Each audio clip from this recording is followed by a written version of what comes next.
Suicide ain't my thing. We're backing off. It's very important when you approach any encounter in this game to plan. You spot anything? Plan, plan, plan. It's all about planning. Careful.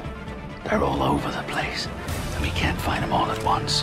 That had to hurt. No one dares come here and challenge us! Be strong!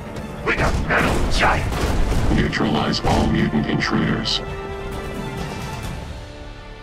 When we were prototyping the Mutant Year Zero video game, we wanted the game to feel very close to the experience you have when you play the pen and paper role-playing game.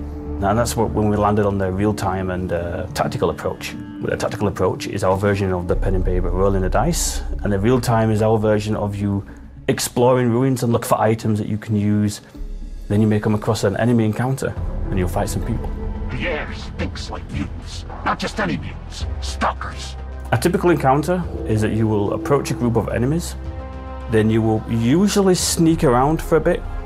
The attention circle is going to represent what they can see and what they can hear. Check that guy out.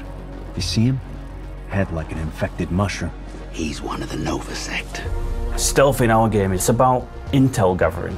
Gathering as much information as you can about the enemies you're about to face, so you feel like you can prepare yourself to take them on.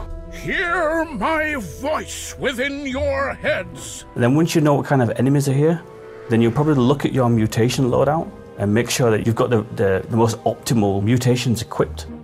Different combinations of these mutations will allow for different types of benefits. So for example, if you've got the Dux's Mothwings mutation, which allows you to fly, then you best equip a passive mutation which allows you to get a super high critical chance from high ground.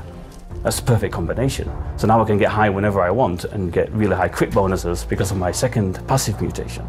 Then you'll probably try to work out are any of these enemies isolated enough for me to kill without alerting all the others, just to get the numbers a little bit more skewed in your favor. And also you might want to position a character to be on high ground before you even start combat so that you know he's got some bonuses on his mutations that allow for high ground bonuses. Then you'll look at the enemies that are left and go, well, I know that this particular enemy unit it can be really, really dangerous if left to run free. So I might want to use a mutation which will lock him in place and deal lots of damage to get rid of him straight away.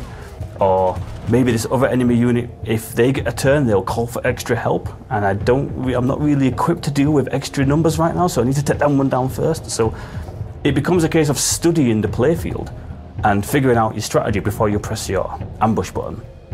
And then when you're in tactical, it's all about trying to make your plan work.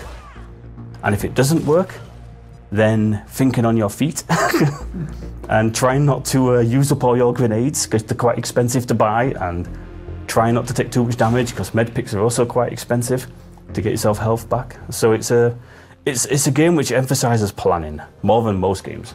And I think that's part of our strength, that it's a game which demands that you approach situations in a clever way, because if you're not clever, you'll just be punished.